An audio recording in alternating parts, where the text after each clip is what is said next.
Welcome to watching. We are Power Up, which is playing, watching, reading. So we're kind of in the halfway part mark.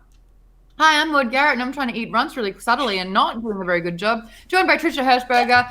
It's time to talk about while we are watching. But to kick things off for this particular week, Amy Cassandra Martinez is going to come in and deliver her watching news that we will discuss.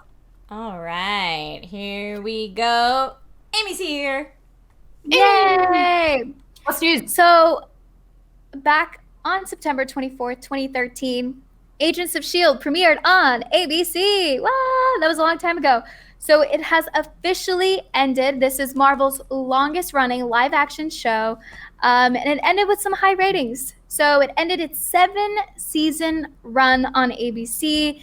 It had a 2-hour, 2-part series finale. Fans were happy. We're talking 136 episodes. I could do that. Yeah. You could do what? I could binge that. Ooh, Yeah. so Do it. much. Do it. I really liked that show when it first started and was like connected to the MCU and we got cameos and stuff. Mm-hmm. And then I made it up to the part where you deal with Daisy's parents. I made it up to that season and I finished that season and then I was like, I'm out, I think. Well, we were covering it for TV show, so I was watching it for that, and I think that was, oh man, actually maybe I was only watching it I didn't watch the first two at all. I wasn't watching it because that was 2013. That was when I first moved to America. Okay. And so third or fourth season, 2015 and 16 when I was doing TV show. So I don't think I watched the first 3 seasons. I think I entered in the fourth and only watched the fourth because if I didn't have to watch it, I wasn't going to watch it. And so I stopped watching it. But I've had a bunch of friends in there. There was an Aussie who had an amazing role. I interviewed her about it. You'd think I'd know more. I did a good job in the interview, but I can't tell you anything about it now. Madam something. Her name is Mallory something. Oh! Mallory Jensen? Mallory Jensen? Yeah. She was like, not a bot. Chat. Yeah, you she guys was. might know. Android But definitely like someone that we weren't bot, right? Yeah. Yeah. Oh, she did great. She did But then great. she was Yeah, like, I actually binged. Yeah, I binged a good chunk of the show, like maybe 5 seasons, because I was on Marvel TV Weekly on AfterBuzz, and I was like, yeah, I'll catch up. So it was a lot, but I did fall behind the last 2 seasons. But from what I've heard, people really liked it. They kind of gave up the whole appeal of this one because, like, they were competing. This was the first real Marvel show that successfully was competing against Arrow and Flash and all of that, which gained a lot of notoriety because the DC movies weren't doing as well. But Agents of S.H.I.E.L.D., what set it apart was that they were in the same universe and mentioning the events that took place. And so the timelines were in sync. And all DC were doing was having crossovers within their own shows, but not necessarily having anything to do with the movie side of things, which I guess meant it was safer and you didn't have to sort of focus on canon, which can be quite complex. But I actually really appreciated that in it. And I think that Agent Coulson, Greg, was a really good actor. I thought he was really cool. Coulson's amazing. You can't be mad at Coulson at all, or Kobe Smulders at all. They're amazing, and they're the characters that really crossed over from the show and the movies that we would see in both. But yeah, I would have loved to have seen more crossover in the parts that I saw. So maybe in the later seasons they do more crossover. I think I read though that they do even less. Like it becomes less of a similar canon universe. Yeah. But correct me if I'm wrong, Chad. I don't know. It's so hard. I believe it. Yeah. It's definitely more of like a reference to a lot of the stuff that goes on in the movies. They don't actually have a lot of the actors there. But you end up falling in love with a lot more of the characters because they do introduce a lot more as the seasons go by, like Yo-Yo and Mac. And I mean, if you guys have the time, I would highly recommend you watch it. The first couple of seasons are a little rough, I think. But once you get past those, there's definitely like Fitz and Simmons that you can just like hold on to. Simmons. I like Fitz and Simmons. Yeah, she's very sweet. Yeah, very sweet. That's great. Yeah, when I left the series, Fitz and Simmons were not in a good place. Oh. That's what I will say. Where I left the series, they were not in a good place. No spoilers. I like his accent. Is he Irish or Scottish? I think that's my second favorite accent. Whatever he's got, I'll take either. We all know my favorite accent in the world, right? Is which? You don't know? I won't shut up about it. I'm surprised this is news. Proper British accent. Henry Cavill talking. Okay. I didn't know that off the top of my head, but it doesn't surprise me. A proper British accent is the sexiest thing absolutely in the world. Thank you very much. I'm not hearing like a lot of agreement. That's all right. That'll be my thing. That's cool. All right. Thank you so much for delivering the news. And I probably won't, get back into that show. Yay. Yay. We'll see you soon for Bombs Away Q&A. But this is what we are watching. Trish, over to you. What is happening here? So I watched The Old Guard. With Charlize Theron. So my hubby and I are doing a now every other night. We take turns choosing who's going to watch what, and The Old Guard was his pick. It's probably not something I would have picked on my own, but it was enjoyable. I went into it not knowing anything about it. Okay. So that was kind of cool. So I liked the more supernatural elements to it. That was cool. I don't want to spoil it for people, but yeah, I mean, I thought all the actors did a really good job. It held my attention the whole time, which sometimes my husband picks action movies that do not hold my attention the entire time. So I was very surprised with this one. It was really good. And there is a relationship in this movie that is the most special thing that I have seen in a very long time. And I mean, I'll say there's a same-sex relationship there that has lasted centuries. And honestly, if it was written in any other way or directed in any other way, it would have been cheesy naff. But instead, it was the most heart-wrenching, beautiful, sort of like display of love and what love means and how love can transcend.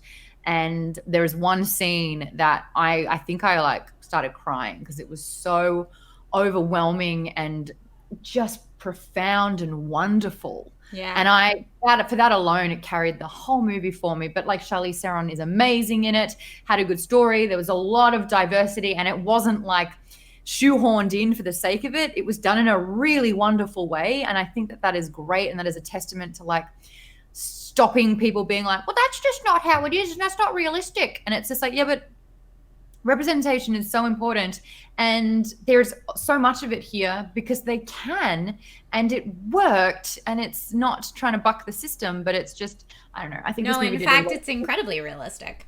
And the other thing I will say about The Old Guard that I really liked is I'm a big nerd for fight choreography, and this movie had some amazing fight choreography in it. Really cool fight scenes. Again, different than the regular action movie I would have usually been made to sit through, and I appreciated it. So when I see something that's not my typical genre and I'm like, oh yeah, this is good, then I figure I have to bring it up on Power Up. Also, Belgian or German guy, he's from Sense8. Have you seen that show? I think you would love Sense8 if you haven't seen it. I think I saw maybe like the first episode. I think I only saw a little bit of it. I binged that in like when I went home to Australia, and I just like in 2 weeks. Wait, remind me what that's about. I'm going to do a quick look up because I think. So basically Sense8, there are particular people born, and I'm not entirely sure how they have this ability, but there's 8 of them, and they can basically see and hear and be in every single other person's life. Oh, so, I don't think I watched this. Even though I am sitting in an apartment in Los Angeles, I am connected to an Indian woman who is engaged to someone that she doesn't love. And so I can hear what's happening and talk and communicate with her. And if she needs something like what I've got in my arsenal, like confidence, I'd take over and be like, I don't want to be with you anymore, and you have to deal with it. And so these 8 people kind of give and take, and they have all this information and access. It was really well done. And another show which did diversity and inclusion so well. There is an actual trans actress in it, in a same-sex relationship who is Martha from Doctor Who. What a great show. He's in it as well, though. I can't recommend that enough because this is technically a recommendation show. And Dudley Dursley is in Old Guard too. From Harry Potter. That's awesome. No, you watched Old Guard. I'm telling you something that you know.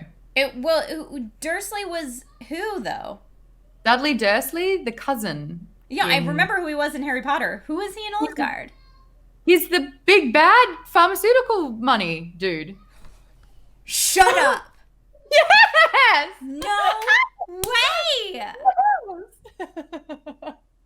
No way. You just blew my mind. I know, he's lost weight.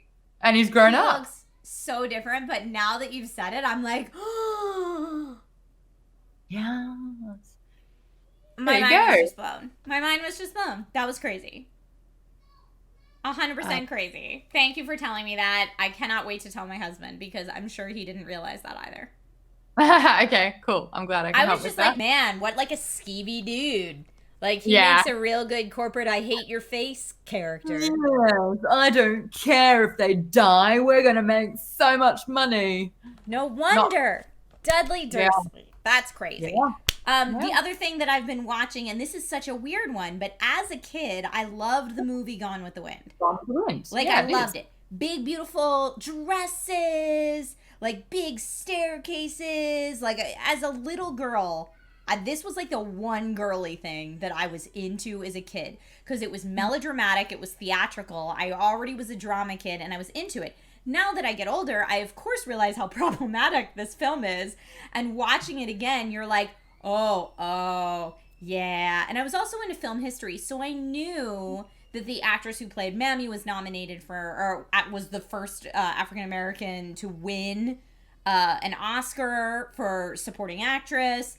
But she wasn't allowed to sit with everybody at the Oscars. Like, I knew the history of all of it. But the reason that I'm recommending it for a watch is A, it's very interesting watching it now with the knowledge that a lot of us have. And B, it's available on HBO Max. And HBO Max does a really good forward for it. Cool. Yeah, they have a woman who gives this whole, like, this is why this film's so important. Here's all the wonderful things this film achieved. This is why it's important to talk about things now, and here are the things we should talk about and look at when viewing this film. And I just thought it was really well done. So if you're someone that's been, like me, been struggling with how can I still, like, watch this movie and feel like, you know, like I'm struggling with my feelings on this movie because it was such a big thing when I was a kid. I dressed up as Scarlett O'Hara for Halloween one year as a kid. Like, loved this movie. I thought it was really well done, and I think it's good for inspiring conversation. So that's why I put that on here. My mom keeps calling me. Does your mom really need to talk? I don't know. I'm asking. What are you watching, Maude? You are talking about the HBO Max where they've teamed up with TCM and have access to a bunch of cool classics, right? Yes. Yeah. I'm still making my way through Ghibli. I kind of had a little bit of a pause. I cried for over an hour after watching Princess Mononoke. Like, I went through like 3/4 of a tissue box, like, and like I had nose chafe. And I just wanted to go to sleep, but I couldn't stop crying. It just got me. Anyway, I cried yesterday as well because an ant exterminator came over because my new place has ants, and it took a week to get that appointment. And I was told that he would come around 8 o'clock, and if I'm not ready to leave for 3 hours when he arrives, then he'll just leave. And he knocks on the door, and I'm like, Zelle's barking, and I'm like, I've got to put my shoes on, and I've got to put a harness on her. Can you give me 90 seconds? He's like, how long will you be? And I was like, 90 seconds. So I quickly, get all ready, and I open the door. 90 seconds later, he's gone. He left. Okay. And I cried a lot. That's why Ghibli movies are amazing. Being a woman is fun because you can get real emotional for, well, not no reason. But wait till you're a parent. Nate and I cry at everything. I cried at Finding Dory. Yeah. That makes sense. Everything. I cry at everything now. What's the movie you've cried the hardest in? The movie that I've cried the hardest in of my whole life. Voice of God, Amy, what's yours? I saw you know. What's yours? Hold on. It's a mix between Coco and Inside Out. Oh, okay. Oh, Coco is good. I haven't seen it yet, but okay. Yeah. Massive. Yeah, Coco made me cry a lot. The worst cry movie for me, though, was probably Moulin Rouge. I'm a sucker for melodrama. And I saw that movie in theaters like 13 times. Whoa. Okay, I love that movie. Getting your vibe. I thought you were saying Mulan for a second, and I was like, no, I cried in that. Remember, you didn't cry at all. I cried. No, Moulin Rouge. I was like, it's just really gotten me. And you're like, okay, and I'm like, okay, hold on a second. Yeah. For me, top 3 movies I've cried in like hysterically. Deathly Hallows Part 2 because it was an end of an era for me. Yeah. Sobbed. Okay. Perfect Storm with George Clooney and Mark Wahlberg. I went with my mum, and she was holding me in the cinema when everyone was walking past looking at me. She goes, she loves fishermen. I don't, but okay. Life is a House with Hayden Christensen when I was going through my Hayden Christensen phase. Okay. I cried hysterically in the train all the way home from that. And Notebook, The Notebook. I cried for 7 hours. Oh, Titanic. Yeah, I cried a lot when I saw Titanic. I was also in high school and had just broken up with like my first boy that I was dating. So I was 100% like, I never let go, Jack. You know, it was bad. I was right there in the height of, you know, when you're listening to your favorite sad romantic song on repeat as a teenager because you just went through a break. I was right in that when I saw Titanic. So there were a lot of sobs there for sure. But Maude, you are also watching something that I'm in love with right now. Yeah, but look, I don't want to chat too long about it because I'm only halfway through the season, and I've been watching it in the background instead of like focus because I've been unpacking. So I'll put it on while unpacking, and then it's the same thing with my audiobook where it's like, oh wow, 40 minutes has gone by and I have no idea what's happening. So I think I have to go back a little bit, but I definitely I'm good with like the first 3 episodes. But I'm a little bit shaky on the middle 2. Okay. So yeah, we'll wait till we finish the season before we talk about it on Power Up. I think that's a good call because I'm also only about halfway through the season. Got it. And I am enjoying it. You know, obviously it kicks off where the end of last season, the moon was destroyed and basically the earth collapsed and became apocalyptic because of it. So they went back in time. Oh, there you are, McFly. Oh, it's McFly, guys. It's landed on the thing that I want to use to kill it. This is sadistic. Problems. Yeah, I'm only halfway through season 2 of Umbrella Academy because I actually put out this tweet that got people pretty divisive, and I said if you could only choose one, did you get him? Oh, you got him. R.I.P. McFly. But yeah, I put out a tweet saying if you could only choose one, The Boys or Umbrella Academy, which would it be? And of course everyone's like, why are you doing this to me? But it was because I legitimately was like, do I re-binge The Boys season in preparation for season 2, or do I watch the new season of Umbrella Academy? So I was having that conundrum, so I put it out to Twitter, who was very decided, and there were more than one write-in vote for Doom Patrol. So now I'm like, I also have to watch Doom Patrol, especially now again that it's on HBO Max. I've seen the first 1 or 2 episodes of season 1 and the first episode of season 2 because I had to review it ish, you know, give an opinion on whether I liked it or not. And I liked it.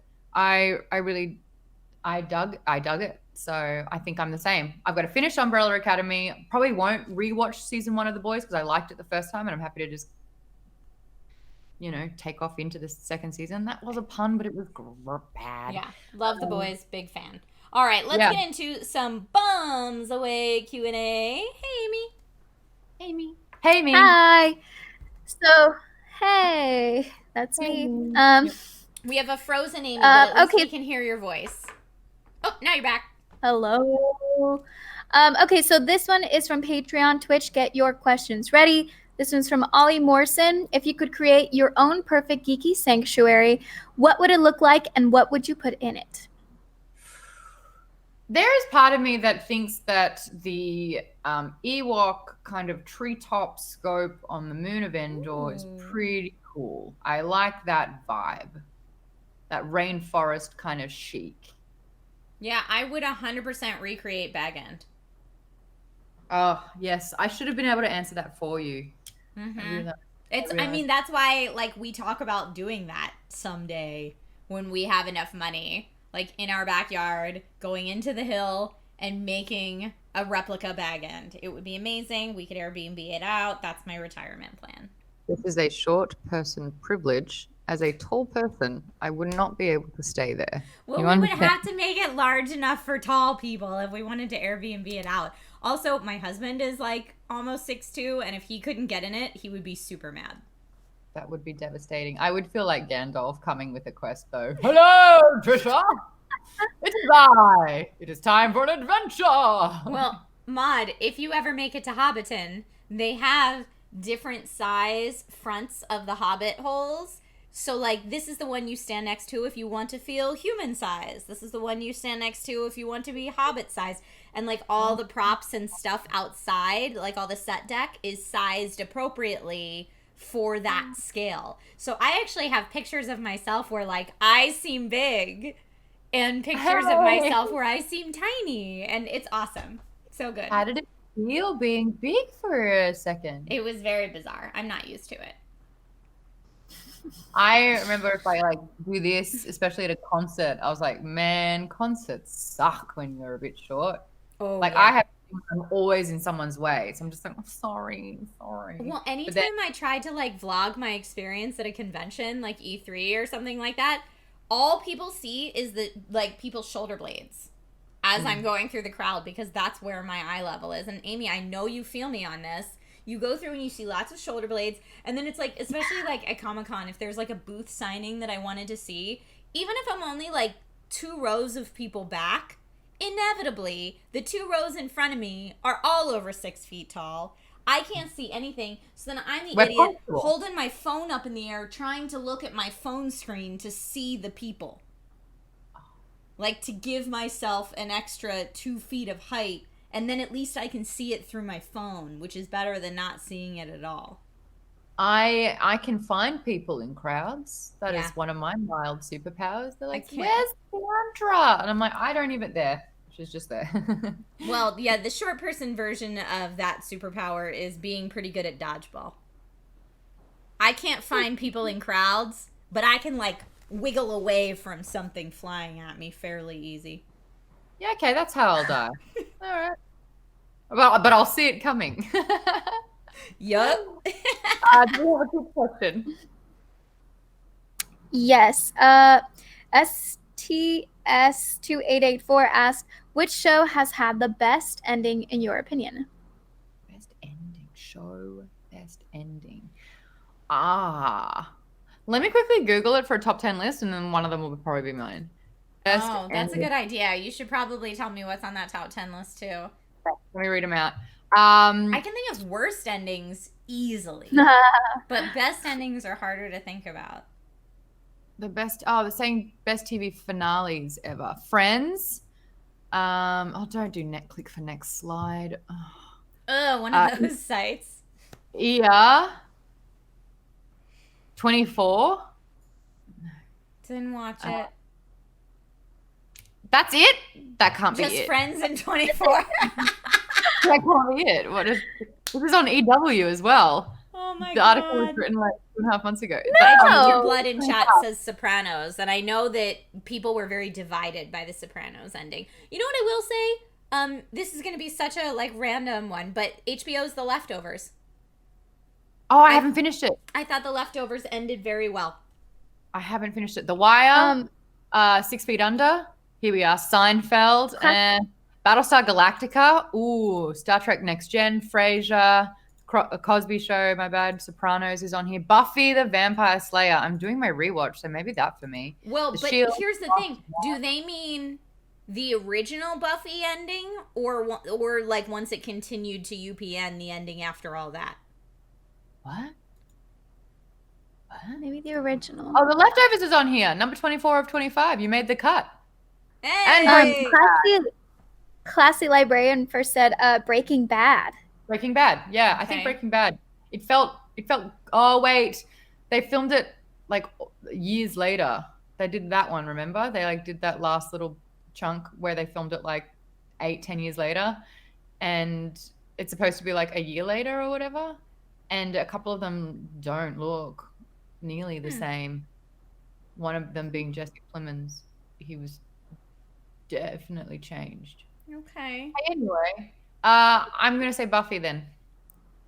Yeah, that's what I'm like. but which Buffy ending? Oh, hold on. Yeah. What were my options? Well, there's the option when I believe it was, and correct me if I'm wrong, chat, but I believe it was Joss Whedon wasn't going to be affiliated with the show anymore once it went to UPN. So when they ended it originally, and then we're like, haha, take that. What you gonna do with that now, continuity? And so some people see that as the ending to that series. And then the series went on. I feel All like right, I can Breaking talk. Bad is my answer. Thank you for playing. Breaking Bad. Breaking Bad is your answer. Okay. My answer. Yeah. Yes, season 5, the Double Think Press says season 5 was almost the series ending. Exactly. Or season 7, not season 5. I just remember that being like crazy drama when it happened in the Buffy. Battlestar Galactica. That's my third B show. It's not Buffy. It's not Breaking Bad. It's Battlestar Galactica. Thanks for playing. Okay. Yeah. See, so what we've decided is there are lots of great options. Great question. Thank you so much. Is that watching? That's watching. That's watching. Thank you all for watching.